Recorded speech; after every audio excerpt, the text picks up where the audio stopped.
दोस्तों, इस कहानी को पूरा ज़रूर सुनना। अगर कहानी अच्छी लगे तो प्लीज़ चैनल को सब्सक्राइब ज़रूर करना और बेल को प्रेस ज़रूर करना। चलिए स्टार्ट करते हैं। जब मैं उस रात घर पहुंचा तो मेरी पत्नी मेरा इंतज़ार कर रही थी। उसने हम दोनों के लिए डिनर परोसा। मैंने उसका हाथ पकड़कर कहा, मुझे तुमसे कुछ कहना है। वो नीचे बैठ गई और खामोशी के साथ मेरी तरफ देखने लगी। मैंने उसकी आंखों में एक अजीब सा दर्द महसूस किया।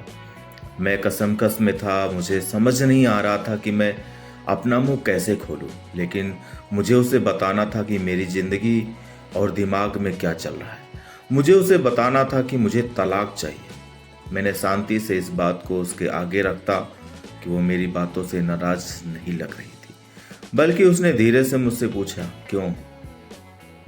मैंने उसके सवाल से परहेज किया। तब इस बात से वो नाराज हो गई। उसने अपने हाथ में पकड़ी चम्मच फेंक दी और मुझ पर चिल्लाई, तुम जानवर हो। उस रात हमने आपसे आपस में बात नहीं की। वो पूरी रात सोती रही। मुझे पता था कि वो जानना चाहती थी कि हमारी शादीशुदा जीवन को क्या हुआ है, लेकिन मैं शायद ही उसे कोई संतोषजनक उत्तर दे पाता। मैं उसे कैसे बताता कि जिस दिल में पहले उसका घर था उस पर अब रीना का राज है। मैं अब उससे नहीं प्यार करता था। मुझे बस उस पर दया आती थी कि अपराध बोध की गहरी भावना के साथ मैंने एक तलाक के समझौते का पेपर तैयार किया, जिसमें कहा गया था कि वह हमारा घर, हमारी कार, मेरी कंपनी की 30% हिस्सेदारी की मालकिन होगी। जब मैंने वो पेपर दिए तो उसने पल भर उस पर नजर डाली और फिर उसके टुकड़े टुकड़े कर दिए। जिस स्त्री ने अपने जीवन के 10 वर्ष बिताए थे मेरे साथ, अब वो अजनबी सी लगने लगी थी। मुझे उसके टाइम, संसाधनों और ऊर्जा जो मुझे पर खर्च किए थे उसके लिए खेद हुआ, लेकिन मैंने जो कहा था मैं उसे वापस नहीं ले सकता था, क्योंकि मैं रीना से बहुत प्यार करता था। अंत में वो मेरे सामने जोर जोर से रोई, जिसकी मुझे उम्मीद थी। मेरे लिए उसका रोना वास्तव में एक तरह की रिहाई जैसा था। तलाक का विचार उसने मुझे कई हफ्तों से परेशान किया था। अब और मजबूत और स्पष्ट अपनी मंजिल के पाने को लग रहा था। अगले दिन सुबह बहुत देर से घर आया और देखा कि वो मेज पर कुछ लिख रही थी। मैंने रात का खाना नहीं खाया और सीधे सोने चला गया। बहुत तेजी से सो गया, क्योंकि मैं रीना के साथ ये वक्त बिताने के बाद काफी थक गया था। जब मैं उठा तब वो भी टेबल पर लिख रही थी। मुझे परवाह नहीं थी, इसलिए मैं पलट गया और फिर से सो गया। सुबह उसने अपनी तलाक की शर्तें मुझे बताई कि वो मुझसे कुछ नहीं चाहती, लेकिन तलाक से पहले 1 महीने का नोटिस चाहिए था। उसने अनुरोध किया कि उस 1 महीने में हम दोनों यथासंभव सामान्य जीवन जीने के लिए संघर्ष करें। इसके लिए उसके कारण सरल थे। हमारे बेटे 1 महीने की परीक्षा थी और वो हमारी टूटी हुई शादी उसे मेंटली डिस्टर्ब नहीं करना चाहती थी। मुझे ये भी मंजूर था। बेटा तो हम दोनों का था, लेकिन अब उसके पास एक और शर्त थी जो मुझे याद करने के लिए मैं उसे कैसे अपनी शादी के दिन दुल्हन के कमरे में ले गया था। उसने रिक्वेस्ट किया था कि 1 महीने तक मैं हर दिन अपने बेडरूम के में अपने दरवाजे तक ले जाऊं। मुझे लगा कि पागल हो रही है, लेकिन हमारे साथ में बिताने वाले अंतिम दिनों को सहन किया जा सके और उसके लिए ड्रामा क्रिएट ना हो, इसलिए मैंने उसका अजीब अनुरोध स्वीकार कर लिया। मैंने रीना को अपनी पत्नी की तलाक की शर्तों के बारे में बताया। वह जोर से हंसी और लगा, यह सच में पागल है। कोई फर्क नहीं पड़ता है कि वह कौन सी चालें चल रही, मुझे तलाक का सामना करना ही पड़ेगा। उसने तिरस्कार पूर्वक कहा। अगले दिन से 1 महीने का नोटिस पीरियड शुरू हो गया। मेरे तलाक के इरादे को स्पष्ट रूप से व्यक्त किए जाने से पहले ही मेरी पत्नी और मेरे बीच कोई शारीरिक संबंध या स्पर्श नहीं रह गए थे। इसलिए जब मैंने उसे पहले दिन गोद में उठाया तो हम दोनों को अजीब लगा। हमारे बेटे ने हमारे पीछे ताली बजाई, डैडी ने मम्मी को गोद में उठा लिया है। उसके शब्दों ने मुझे एक दर्द की भावना जगाई। शयन कक्ष में बैठा कक्ष तक, फिर दरवाजे तक मैं उसे गोद में लेकर 10 मीटर तक चला। उसने आंखें बंद की और धीरे से कहा, हमारे बेटे को तलाक के बारे में मत बताना। मैंने सिर हिलाया, कुछ परेशानी महसूस कर रहा था। मैंने उसे दरवाजे के बाहर नीचे उतार दिया। वह काम पर जाने के लिए बस की प्रतीक्षा करने लगा। मैं ऑफिस के लिए अकेला चला गया। दूसरे दिन हम दोनों ने काफ़ी आसानी से एक्टिंग कर ली। वह मेरे सीने पर झुक गई और मैं उसके ब्लाउज की खुशबू सूंघ रहा था। मुझे एहसास हुआ कि मैंने इस महिला को लंबे समय से ध्यान से नहीं देखा था। मुझे एहसास हुआ अब वह जवान नहीं रही थी। मुझे उसके चेहरे पर कम से कम लेकिन झुर्रियां आ गई थी। उसके बाल सफेद हो रहे थे। हमारी शादी से उस पर बुरा असर पड़ा था। 1 मिनट के लिए मैंने सोचा मैंने उसके साथ क्या कर दिया है। चौथे दिन जब मैंने उसे हटाया तो मुझे मेरी आत्मीयता की वापसी का आभास हुआ।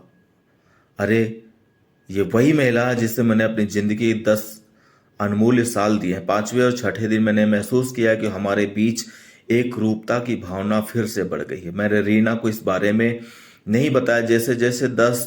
जैसे जैसे दिन बीतते गए मेरे लिए उसे उठाना आसान होता गया। मैंने सोचा शायद प्रतिदिन की एक कसरत ने मुझे मजबूत बना दिया।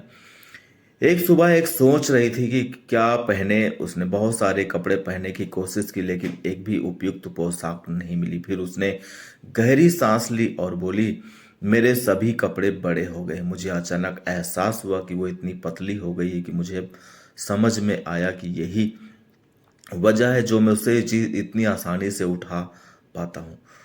अचानक एक विचार ने मेरे अंदर को झकझोर दिया। उसने अपने दिल में इतना दर्द और इतना दुख दबा रखा होगा जिससे उसकी हालत हो चली है।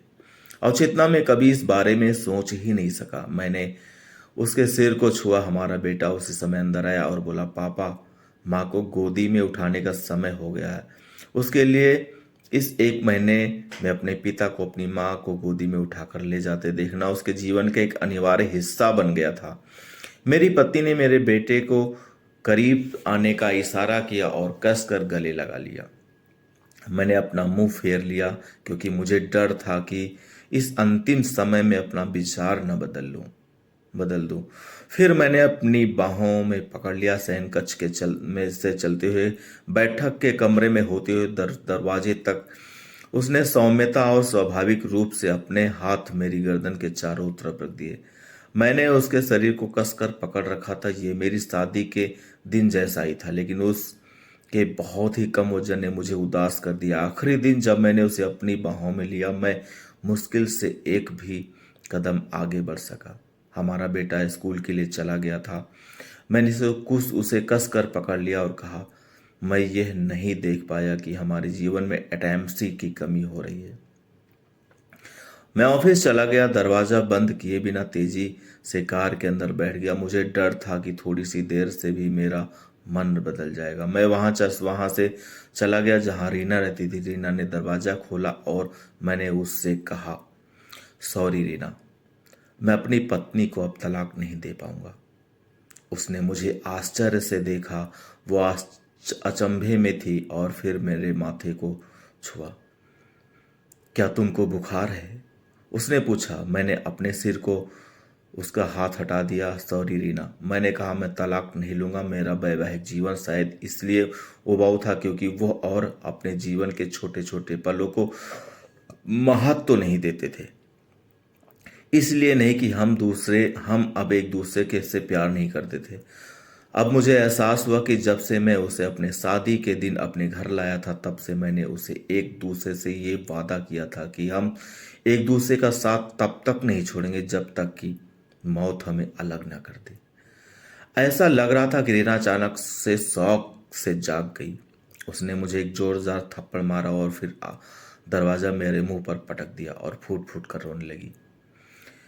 मैं उसके घर से बाहर आया और अपने घर की तरफ चल दिया। रास्ते में फूलों की दुकान पर मैंने अपनी पत्नी के लिए फूलों का गुलदस्ता लिया। सेल्स गर्ल ने मुझसे पूछा कि कार्ड पर क्या लिख दूं। मैंने मुस्कुराया और लिखा, मैं तुम्हें हर सुबह उठाऊंगा जब तक मौत हमें अलग नहीं कर देती। उस शाम मैं घर पहुंचा, हाथों में फूल और चेहरे पर बड़ी सी मुस्कान लिए मैं सीढ़ियां चढ़ा और पत्नी को बिस्तर पर मृत पाया। मेरी पत्नी महीनों से कैंसर से लड़ रही थी और मैं रीना के साथ इतना व्यस्त था कि मैंने ध्यान ही नहीं दिया।